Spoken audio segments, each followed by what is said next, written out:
نحمده ونصلي ونسلم على رسوله الكريم اما بعد فاعوذ بالله من الشيطان الرجيم بسم الله الرحمن الرحيم ان الله وملائكته يصلون على النبي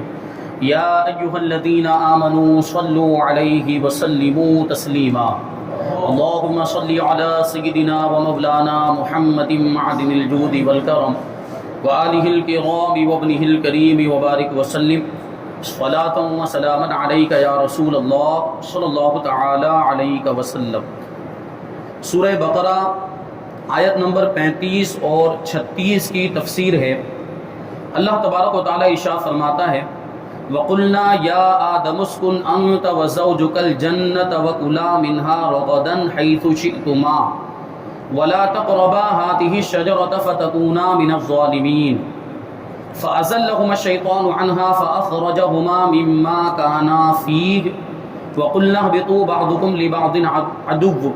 وَلَكُمْ فِي الْأَرْضِ مُسْتَقَرٌّ وَمَتَاعٌ إِلَىٰ حِينٍ۔ اور ہم نے فرمایا اے آدم تم اور تمہاری بیوی جنت میں رہو اور بغیر روک ٹوک کے جہاں تمہارا جی چاہے کھاؤ، البتہ اس درخت کے قریب نہ جانا ورنہ حد سے بڑھنے والوں میں شامل ہو جاؤ گے۔ دیکھیے آیت کریمہ کے اندر ہے فَتَكُونَا مِنَ الظَّالِمِينَ، وہاں ظالمین کا لفظ ہے، لیکن ہم ان حضرات جو اللہ تبارک و تعالیٰ کے مقرب ہیں، اللہ کی بارگاہ کے مقرب ہیں، اور حضرت آدم نبی ہیں اور حضرت حوا ان کی بیوی، تو ان کے لیے یہ لفظ استعمال نہیں کر سکتے ظالم کا لفظ۔ اس لیے دیکھیں ترجمہ احتیاط والا کیا جا رہا ہے، اور ترجمے میں کیا کہہ رہے ہیں کہ اس درخت کے قریب نہ جانا ورنہ حد سے بڑھنے والوں میں شامل ہو جاؤ گے، یہ ادب والا ترجمہ۔ تو شیطان نے ان دونوں کو جنت سے لغزش دی، پھر انہیں وہاں سے نکلوا دیا جہاں وہ رہتے تھے، یعنی جنت کی نعمتوں سے نکلوا دیا، اور ہم نے فرمایا کہ تم نیچے اتر جاؤ، تم ایک دوسرے کے دشمن بنو گے۔ یعنی اس کا یہ مطلب نہیں کہ حضرت حوا اور حضرت آدم آپس میں ایک دوسرے کے دشمن بن جائیں گے، نہیں، یہاں مراد کیا ہے آپ کی اولاد، کیونکہ اولاد کا سلسلہ زمین پر جاری ہونا تھا، تو یہ توالد و تناسل کا سلسلہ جاری ہوگا اور آپ کی اولاد آپس میں ایک دوسرے کی دشمن ہوگی۔ اور وہ ہم دیکھتے ہیں جب سے دنیا بنی ہے کچھ نہ کچھ اختلافات، لڑائی جھگڑے اور جنگیں اور کچھ نہ کچھ معاملات ہوتے تو دشمن بنتے۔ اور آگے فرماتا ہے اللہ تبارک و تعالیٰ کہ تمہارے لیے ایک خاص وقت تک زمین میں ٹھکانا اور زندگی گزارنے کا سامان ہے، یعنی ایک عمر مقرر کر دی گئی ہے کہ حضرت آدم علیہ السلام اور ان کی اولاد بھی ایک وقت مقررہ تک دنیا میں رہیں گے، اور ان کے لیے برتنے کا سامان بھی ہے، یعنی زندگی گزارنے کے لیے جن چیزوں کی ضرورت پڑتی ہے اللہ تبارک و تعالیٰ نے وہ ساری چیزیں مہیا فرماتی ہیں اپنی قدرت کاملہ سے۔ اور انسان ہی اصل ہے کائنات کو پیدا کرنے، اس لیے تو انسان کو اشرف المخلوقات کہا جاتا ہے، باقی ساری مخلوقات کو انسان کے فائدے کے لیے پیدا کیا ہے، اور اسی وجہ سے انسان اپنے فائدے کے لیے دوسری مخلوقات کو استعمال بھی کرتا ہے۔ پرانے زمانے میں تو آپ دیکھیں تو جانوروں کو سواریوں کے طور پر بھی استعمال کیا جاتا تھا، اب بہرحال وہ یہ گاڑیاں آ گئی ہیں، موٹر سائیکل آ گئی، بائکس وغیرہ آ گئی، 4 ویلر آ گئی، اور یہ بھی دیکھیں تو یہ بھی تو اللہ کی مخلوق ہی ہے، یعنی گاڑیاں وغیرہ جو پارٹس اور جو فیچرز اور پرزے وغیرہ جو جوڑ کے بناتے ہیں وہ پرزے کیا ہیں؟ وہ سب اللہ تعالیٰ کی مخلوق ہی تو ہیں۔ تو اللہ تعالیٰ کی مخلوقات کو اللہ تبارک و تعالیٰ نے اپنی ساری مخلوقات کو انسانوں کے فائدے کے لیے بنایا، کیونکہ انسان اشرف المخلوقات ہے، تو یہ زندگی برتنے کا سامان، اس کا یہ مطلب ہوا۔ اب یہاں پہ یہ جو فرمایا گیا کہ اے آدم تم اور تمہاری بیوی جنت میں رہو، یہاں سے حضرت آدم علیہ السلام اور ابلیس کا واقعہ بیان کیا جا رہا ہے، اور اس کا خلاصہ یہاں پر بیان کرتے ہیں۔ حضرت آدم علیہ السلام کو سجدہ نہ کرنے کی وجہ سے شیطان مردود ہوا تھا، اللہ کی بارگاہ سے ہانک دیا گیا، نکال دیا گیا، لعنتی ہو گیا، قیامت تک کے لیے اب اس پر لعنت برستی رہے گی۔ تو یہ کیوں ہوا؟ اس نے حضرت آدم علیہ السلام کو سجدہ کرنے سے انکار کر دیا تھا، تو اب کیا ہوا؟ وہ حضرت آدم علیہ السلام کا دشمن بن گیا، اور صرف حضرت آدم علیہ السلام کا نہیں بلکہ سارے انسانوں کا دشمن۔ فرمایا گیا قرآن مجید کے اندر کہ ان الشیطان للانسان عدو مبین، کہ بے شک شیطان انسان کا کھلا ہوا دشمن ہے، یہ کوئی ڈھکی چھپی بات بھی نہیں، سب جانتے ہیں۔ لہٰذا وہ حضرت آدم علیہ السلام کو نقصان پہنچانے کی طاق میں رہا۔ اللہ تعالیٰ نے حضرت آدم علیہ السلام اور حضرت حوا رضی اللہ تعالی عنہا سے فرمایا کہ جنت میں رہو، اور جہاں دل کرے بے روک ٹوک کھاؤ، البتہ اس درخت کے قریب نہ جانا۔ ایک مخصوص درخت تھا، وہ گیہوں کا درخت تھا یا سیب کا درخت تھا، بہت ساری چیزیں اس کے بارے میں بہت سی روایتیں آئی، وہ کون سا درخت تھا اس میں اختلاف ہے۔ تو ایک مخصوص درخت کے بارے میں فرمایا گیا کہ اس درخت کے قریب نہ جانا۔ شیطان نے انہیں وسوسہ ڈالا اور کہنے لگا کہ تمہیں تمہارے رب نے اس درخت سے اس لیے منع فرمایا ہے کہ کہیں تم فرشتے نہ بن جاؤ یا تم ہمیشہ زندہ رہنے والے نہ بن جاؤ، یعنی یہ درخت سے کھا لیں گے تو آپ ہمیشہ زندہ رہیں گے، جبکہ انسان ہمیشہ زندہ رہنے کے لیے نہیں بنا ہے۔ اور اس کے ساتھ شیطان نے قسم کھا کر کہا کہ میں تم دونوں کا خیر خواہ ہوں، بھلا چاہنے والا ہوں، ویل وشر ہوں۔ اب قسم کھائی تھی اس نے، تو اس پر انہیں خیال ہوا کہ اللہ پاک کی جھوٹی قسم کون کھا سکتا ہے، کیونکہ دیکھیں ابھی تک اللہ تعالیٰ کی نافرمانی کے معاملہ سامنے آئے ہی نہیں تھے۔ پہلا شیطان مردود تھا جس نے اللہ تعالیٰ کی نافرمانی کی تھی اور سجدہ کرنے سے انکار کر دیا، اور انسانوں کا تو ابھی سلسلہ آگے بڑھا ہی نہیں ہے حضرت آدم علیہ السلام کے بعد، کہ وہ بعد کے معاملات نافرمانی کے یا جو ہے کہ گناہ کے معاملات وہ ابھی سامنے آئی نہیں تھے، اور اس طرح کی کوئی بات حضرت آدم علیہ السلام کے سامنے تھی ہی نہیں کہ معاذ اللہ کوئی اللہ کی جھوٹی قسم بھی کھا سکتا ہے، کیونکہ ان کے ذہن میں تو یہی بات تھی کہ اللہ تعالیٰ تو خالق کائنات ہے اور اللہ تعالیٰ نے سب کو پیدا کیا، تو جو مخلوق ہو، جو اللہ کا پیدا کیا ہو اور اللہ تعالیٰ نے جس کو ساری نعمتیں عطا کی ہو، وہ اللہ کے نام کی جھوٹی قسم کیوں کھائے؟ تو حضرت آدم علیہ السلام کے سامنے شیطان نے یہ قسم کھائی تھی جو جھوٹی قسم تھی۔ اب ظاہر سی بات ہے شیطان مردود ہو گیا، اللہ کی بارگاہ سے نکال دیا گیا، اور ظاہر سی بات ہمیشہ کے لیے ملعون ہو گیا، تو اب وہ جو چاہے کرے گا، تو وہ تو جھوٹی قسم بھی کھا سکتا ہے۔ اور اس نے تو اللہ کی بارگاہ میں معاذ اللہ ایک بظاہر چیلنج والی صورت میں اس نے یہ بات کہی تھی کہ اے پروردگار تو نے مجھے اپنی بارگاہ سے نکال تو دیا ہے، لیکن میں قسم کھاتا ہوں تیری عزت کی کہ سارے انسانوں کو گمراہ کر دوں گا، سارے انسانوں کو جہنم میں لے جاؤں گا، سوائے ان لوگوں کے جو تیرے مخلص بندے ہیں، جو تیرے چنے ہوئے بندے ہیں، ان پر میرا داؤ نہیں چلے گا، میں ان کو گمراہ نہیں کر سکوں گا۔ تو یہ شیطان دیکھیں اللہ کی بارگاہ میں چیلنج والے انداز میں یہ بات اس نے کہی تھی، تو جب وہ اللہ کی بارگاہ میں چیلنج جیسی بات کر سکتا ہے تو جھوٹی قسم نہیں کھا سکتا، تو اس نے جھوٹی قسم کھا کر کہی۔ لیکن حضرت آدم علیہ السلام کو خیال ہوا کہ اللہ پاک کی جھوٹی قسم کون کھا سکتا ہے، تو اس کی بات کا یقین کر لیا۔ تو اس خیال سے حضرت حوا رضی اللہ تعالی عنہا نے اس میں سے کچھ کھا لیا، اس درخت میں سے، پھر حضرت آدم علیہ السلام کو دیا وہ پھل، تو انہوں نے بھی کھا لیا، اور یہ خیال کیا کہ اللہ تعالیٰ کی ممانعت تحریمی نہ تھی بلکہ تنزیہی تھی، یعنی حرام قرار دینے کے لیے نہیں تھی بلکہ ایک ناپسندیدگی کا اظہار تھا۔ کیا مطلب ہوا کہ اللہ تعالیٰ نے جو درخت کے پھل کو کھانے سے منع فرمایا، اس کا مطلب یہ تھا کہ اس درخت کا پھل، یہ حضرت آدم علیہ السلام کا اجتہاد بیان کریں، یعنی حضرت آدم علیہ السلام نے اپنے علم کے مطابق اور اپنی صلاحیت کے مطابق غور و فکر کیا۔ اجتہاد کا مطلب ہی یہ ہوتا ہے، اور وہ اس نتیجے پر پہنچے تھے کہ اللہ تعالیٰ نے جو اس درخت کے پھل کو کھانے سے منع فرمایا ہے تو یہ ممانعت تحریمی نہیں ہے، یعنی یہ حرام قرار دینے کے لیے نہیں ہے۔ اس کا مطلب یہ ہے کہ یہ درخت، اس کا پھل کھانا حرام نہیں ہے بلکہ یہ مکروہ تنزیہی ہے، اور مکروہ تنزیہی کا مطلب ہی یہ ہوتا ہے کہ جو چیز شریعت میں ناپسند ہو، اللہ اور رسول کی بارگاہ میں ناپسند ہو لیکن گناہ نہ ہو، مکروہ تنزیہی کا شمار گناہ میں نہیں ہوتا۔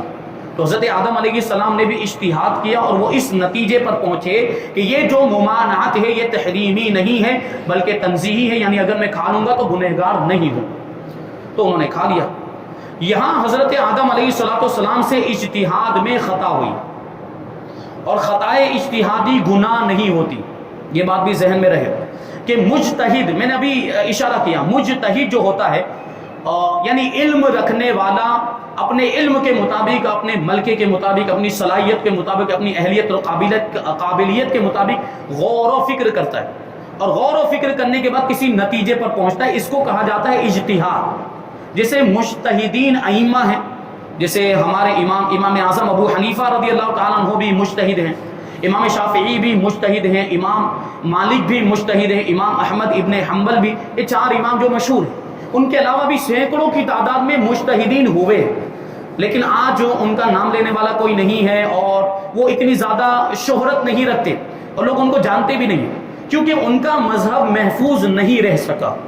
اور یہ چار امام تھے، تو چار اماموں کا مذہب اور مسلک ان کے شاگردوں نے بعد میں محفوظ کر لیا، اس کو لکھ لیا، اس کو یاد رکھ کے آگے پہنچایا، تو اس طریقے سے یہ چار مسلک ہو گئے، ورنہ مجتہدین تو اور بھی تھے، یعنی اور بھی مسلک ہو سکتے تھے، لیکن ان کا مذہب پورے طور پر محفوظ ہی نہیں رہ سکا۔ تو مجتہد یہاں پر جیسے ہمارے امام اعظم، میں آپ کو سمجھانے کے لیے بات بتاؤں کہ اگر کوئی مسئلہ قرآن کے اندر صراحت کے ساتھ موجود ہے وہاں اجتہاد کرنے کی ضرورت ہی نہیں ہے، بات بالکل ظاہر ہے، اور کوئی مسئلہ اگر حدیث کے اندر صراحت کے ساتھ موجود ہے تو وہاں بھی اجتہاد کرنے کی ضرورت نہیں ہے، اور یا کسی صحابی نے صریح طور پر بیان کر دیا، تو صحابی اگر شریعت کے معاملے میں کوئی بات بتاتے ہیں اس کا مطلب ہے کہ وہ اپنی طرف سے نہیں بتا رہے ہیں، وہ رسول پاک صلی اللہ علیہ وسلم سے سن کر بتا رہے ہیں، یعنی انہوں نے حضور سے سنا ہوگا تبھی کہہ رہے ہیں، تو صحابی کا قول بھی دلیل ہوتا ہے تو اس کو لے لیتے ہیں۔ لیکن اگر کوئی مسئلہ ایسا پیش آ گیا کہ قرآن کے اندر بھی اس کے تعلق سے صریح حکم موجود نہیں، نہ ہی حدیث کے اندر صریح حکم موجود ہے، نہ اقوال صحابہ میں موجود ہے، تو ایسی صورت میں مجتہد اجتہاد کرتا ہے، یعنی وہ غور و فکر کرتا ہے قرآن کے اندر، حدیث کے اندر، قرآن کے دلائل میں، حدیث کے دلائل میں اور صحابہ اکرام کے اقوال میں وہ غور و فکر کرتا ہے اور اصول اس سے نکالتا ہے، قوانین نکالتا ہے، اور ان اصول کی روشنی میں پھر وہ کسی نتیجے پر پہنچتا ہے کہ فلاں مسئلہ ایسا ہے اور اس کے اندر اس حکم کی وجہ یہ سمجھ میں آ رہی ہے، علت یہ سمجھ میں آ رہی ہے کہ وہ ناجائز تھا تو اس وجہ سے تھا، اور یہ نیا مسئلہ جو پیش آیا ہے تو اس میں بھی وہ علت پائی جا رہی ہے، اس میں بھی وہ وجہ پائی جا رہی ہے، تو اس کو بھی ناجائز ہونا چاہیے۔ تو اس انداز میں یہ مجتہدین اعظام غور و فکر کرتے ہیں اور اجتہاد کرتے ہیں، تو ان کا اجتہاد جس نتیجے پر پہنچتا ہے وہ پھر ان کا مسلک ہوتا ہے، اور پھر وہ اس پر عمل کرتے ہیں، اور ان کے ماننے والے، ان کے مقلدین بھی اس پر عمل کرتے ہیں۔ اچھا، یہ بات ہے کہ کبھی اجتہاد صحیح ہوتا ہے تو کبھی غلط بھی ہو جاتا ہے، کیونکہ انہوں نے اپنے علم کے مطابق، قرآن اور حدیث کے اندر تو ہے نہیں، صحابہ کے اقوال میں بھی نہیں ہے، تو وہ اپنے علم کے مطابق غور و فکر کرتے ہیں اور کسی نتیجے پر پہنچتے ہیں۔ تو اب ضروری تھوڑی ہے کہ انہوں نے جو غور و فکر کیا ہے وہ صحیح ہی ہو، وہ غلط بھی ہو سکتا ہے۔ اچھا، ہم جو اپنا جو مسلک ہے اس کے بارے میں ہمارے مسلک کے بارے میں کیا عقیدہ رکھنا چاہیے، بات آ گئی تو یہ بھی بیان کر دوں کہ ہمارا جو مسلک ہے حنفی مسلک، اس کے بارے میں ہمارا عقیدہ یہ ہونا چاہیے کہ ہمارا مسلک صحیح ہے لیکن خطا کا احتمال ہے۔ کیا عقیدہ رکھیں گے کہ ہمارا مسلک صحیح ہے لیکن خطا کا احتمال، کیونکہ وہ اجتہاد کی بنیاد پر انہوں نے غور و فکر کر کے بہت سارے مسائل ہمیں بتائے، امام اعظم ابو حنیفہ نے، تو ہم عقیدہ یہ رکھیں گے کہ ہمارا مسلک صحیح ہے لیکن خطا کا احتمال ہے، یعنی غلط ہونے کا احتمال۔ اور دوسرے امام کے مسلک کے بارے میں ہم کیا عقیدہ رکھیں گے کہ ان کا مسلک غلط ہے، خطا ہے، لیکن صحیح ہونے کا احتمال ہے۔ بات سمجھ میں آئی؟ یہ بنیادی عقیدہ مسلک کے بارے میں۔ تو یہ کیوں ہے کہ ہم یہاں خطا کا احتمال کیوں مان رہے ہیں؟ کیونکہ انسان ہے، انسان سے خطا ہو سکتی ہے۔ تو امام اعظم ابو حنیفہ رضی اللہ تعالیٰ عنہ اور دیگر مجتہدین جو اجتہاد کرتے ہیں تو اس میں خطا بھی ہو سکتی ہے، اور اس کے بارے میں حدیث کے اندر آیا ہوا ہے کہ مجتہد جب اجتہاد کرتا ہے، اگر اس کا اجتہاد درست ہو گیا تو اس کو 2 گنا اجر ملتا ہے۔ ایک تو اجتہاد کرنے کا اجر ثواب، اور دوسرا اس کے اجتہاد کے صحیح ہو جانے کا ڈبل ثواب ملتا ہے۔ اور اگر مجتہد نے اجتہاد کیا اور اس کا اجتہاد غلط ہو گیا، خطا ہو گئی، تو ایسی صورت میں اس کو 1 اجر ملتا ہے، اجتہاد کرنے کا اجر ملتا ہے، کیونکہ وہ صحیح نیت کے ساتھ، اچھی نیت کے ساتھ اجتہاد کر رہا ہے کہ میں قرآن و حدیث سے مسئلہ نکال کر لوگوں کو بتاؤں گا تاکہ لوگوں کے لیے عمل کرنے میں آسانی ہو۔ تو مجتہد یہ کام اس نیت کے ساتھ کرتا ہے، اور وہ اس درجے کا ہوتا بھی، اب ہر کوئی مجتہد نہیں بن سکتا ہے۔ ابھی عوام میں سے کوئی سوچے کہ لاؤ میں بھی مجتہد، میں بھی غور کرنا شروع کر دوں، میں بھی قرآن و حدیث سے مسائل نکالنا شروع کر دوں، تو یہ ہر کسی کے بس کی بات نہیں ہے۔ وہ اجتہاد کرنے کی صلاحیت بھی ہونی چاہیے۔ جیسے یہ امام، اتنے بڑے امام ہیں، آپ دیکھیں چاروں امام، تو ان کو مجتہد کہا جاتا ہے، ہر کسی کو مجتہد نہیں کہا جاتا۔ تو اگر مجتہد سے خطا ہو جائے تب بھی 1 ثواب ملتا ہے، گناہ بالکل بھی نہیں۔ یعنی اگرچہ خطا ہو رہی ہے، اس سے اجتہاد میں خطا ہو جا رہی ہے، لیکن اس کے باوجود اس کو گنہگار نہیں کہا جا سکتا، اور اس خطا کو اجتہادی خطا کہا جاتا ہے۔ تو حضرت آدم علیہ السلام سے جو خطا ہوئی وہ بھی خطا اجتہادی تھی، اس کی بنیاد پر انہیں ہرگز گنہگار نہیں کہا جا سکتا۔ حضرت آدم علیہ السلام گنہگار نہیں اور نہ ہی اللہ تعالیٰ کے نافرمان، انہوں نے اجتہاد کیا تھا اور یہ اجتہادی خطا ان سے ہوئی، اور اجتہادی خطا گناہ میں شمار نہیں ہوتی۔ چنانچہ شیطان کے دھوکے کی وجہ سے انہوں نے اس ممنوعہ درخت کا پھل کھا لیا، اور پھل کھاتے ہی ان کے پردے کے مقام بے پردہ ہو گئے، یعنی پہلے وہ ستر چھپا ہوا تھا، لیکن جب یہ پھل کھا لیا تو ان کے جو پردے کے مقام ہیں وہ کھل گئے، تو اسے چھپانے کے لیے ان پر پتے ڈالنے لگے، پتوں سے چھپانے لگ گئے۔ تو اس وقت اللہ تعالیٰ نے فرمایا کہ کیا میں نے تمہیں اس درخت سے منع نہیں کیا تھا اور میں نے تم سے یہ نہ فرمایا تھا کہ شیطان تمہارا کھلا دشمن ہے؟ اس کے بعد حکم الہی ہوا کہ تم زمین پر اتر جاؤ، اب تمہاری اولاد آپس میں ایک دوسرے کی دشمن ہوگی اور تم ایک خاص وقت تک زمین میں رہو گے۔ زمین پر تشریف آوری کے بعد حضرت آدم علیہ السلام ایک عرصے تک اپنی لغزش کی معافی مانگتے رہے، حتیٰ کہ اللہ تبارک و تعالیٰ نے حضرت آدم علیہ السلام کی طرف چند کلمات القا فرمائے، یعنی حضرت آدم علیہ السلام نے اللہ تبارک و تعالیٰ کی طرف سے چند کلمات سیکھے، اللہ کی طرف سے ان کو چند کلمات سکھائے گئے۔ پھر جب حضرت آدم علیہ السلام نے ان کلمات کے ساتھ توبہ اور معافی کی درخواست کی تو ان کی توبہ قبول ہوئی۔ اب یہ سب جو کچھ بھی ہوا اس میں بڑی حکمتیں ہیں۔ اب سوچئے کہ اگر یہ اجتہادی خطا نہ ہوئی ہوتی تو حضرت آدم علیہ السلام زمین پر تشریف لاتے تو یہ توالد و تناسل کا سلسلہ بھی نہ ہوتا، یہ انسانوں کی آبادیاں، شہر، گاؤں، دیہات، یہ کچھ بھی نہ ہوتے۔ اس میں بہت بڑی حکمت۔ اب اچھا دوسرا سوال بھی تو یہ آتا ہے کہ اللہ تبارک و تعالیٰ نے وہ جنت کے اندر درخت موجود تھا جس درخت سے منع فرمائے، اب جنت کا درخت ہے تو اس میں کیا خرابی ہوگی؟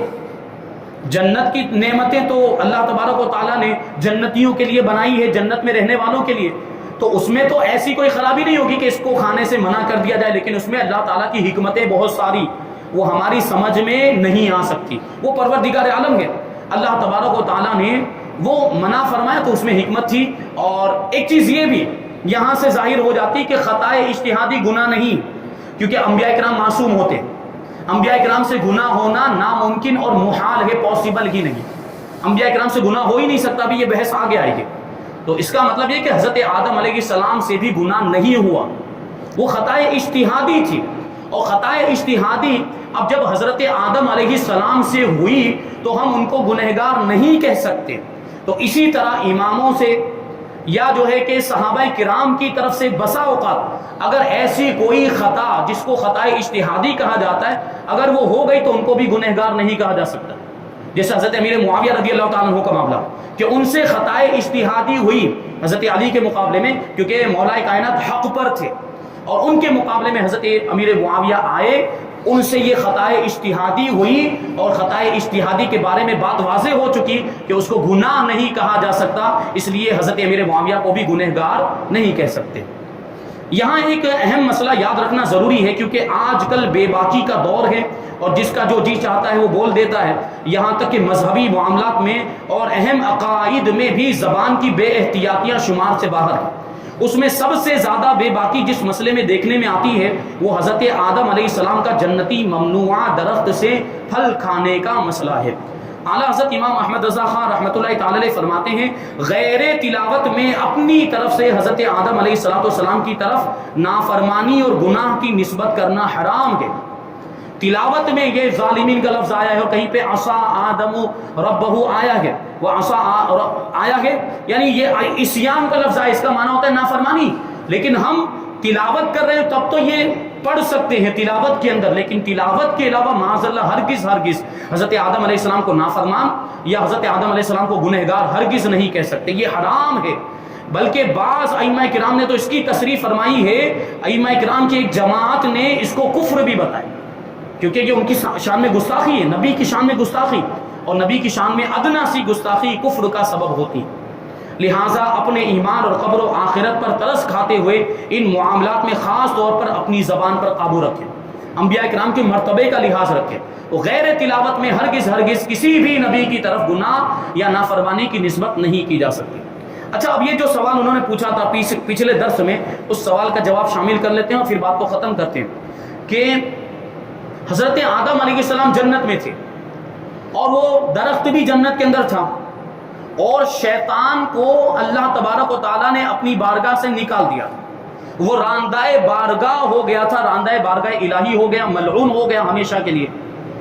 اور حضرت آدم علیہ السلام جنت میں، اس کا مطلب یہ ہے کہ شیطان کا داخلہ جنت میں بھی ممنوع، شیطان جنت میں داخل نہیں ہو سکتا تھا۔ اللہ کی بارگاہ سے جب اس کو نکال دیا گیا تو وہ اب جنت میں داخل ہونے کی اس کو اجازت نہیں تھی، اور حضرت آدم علیہ السلام جنت میں، وہ درخت بھی جنت میں ہے۔ تو سوال یہ ہے کہ شیطان نے پھر حضرت آدم علیہ السلام کو بہکایا کیسے، یعنی لغزش کیسے دی، یہ جو وسوسہ اس نے ڈالا وہ کیسے ڈالا، سوال یہ تھا۔ تو اس کا جواب یہ ہے، دو تین اس کے جواب دیے گئے۔ ایک جواب تو یہ ہے کہ شیطان جنت کے دروازے کے قریب گیا اور حضرت آدم علیہ السلام بھی اندر سے جنت میں سے وہ دروازے کے قریب آئے۔ تو ظاہر سی بات ہے، ہم یہاں مثال کے طور پر مسجد کے اندر ہیں، دروازے کے قریب جائے اور کوئی مسجد کے باہر ہے وہ وہاں پہ قریب آ جائے تو آپس میں گفتگو ہو سکتی ہے،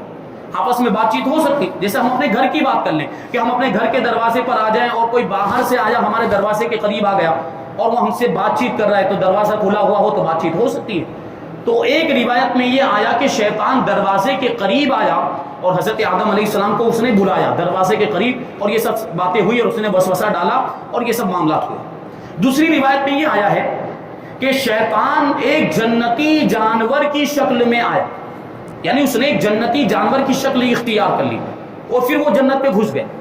کیونکہ وہ جنتی جانور کی شکل و صورت تھی تو جو رضوان جنت، جو داروغہ جنت تھے تو ان کی نگاہ میں بھی نہ آ سکا اور وہ بھی اس سے غافل رہے اور وہ اس طرح جنت میں دھوکہ دے کر گھس گئے، جنتی جانور کی شکل اختیار کر کے۔ یہ ایک روایت میں آئے۔ اور تیسری روایت یہ بیان کی جاتی ہے کہ وہ سانپ کے منہ میں بیٹھ کر جنت میں گھس گیا، سانپ کے منہ میں چھپ گیا تھا اور وہ سانپ جب اندر گیا جنت کے اندر تو وہ بھی سانپ کے ساتھ جنت میں داخل ہو گیا۔ پھر حضرت آدم علیہ السلام کے ساتھ یہ معاملات ہوئے۔ اور جو آخری روایت جو سب سے زیادہ بہتر لگتی ہے وہ یہ ہے کہ اس نے زمین پر رہتے ہوئے، کیونکہ اللہ کی بارگاہ سے تو اس کو ہانک دیا گیا تھا اور بلندی سے پستی کی طرف اس کو گرا دیا گیا تھا، یعنی زمین پر آ کر گرا تھا وہ، تو اس نے زمین پر رہتے ہوئے جنت میں حضرت آدم علیہ السلام کے دل میں وسوسہ ڈالا تھا اور اس کو اتنی تو طاقت ملی ہے۔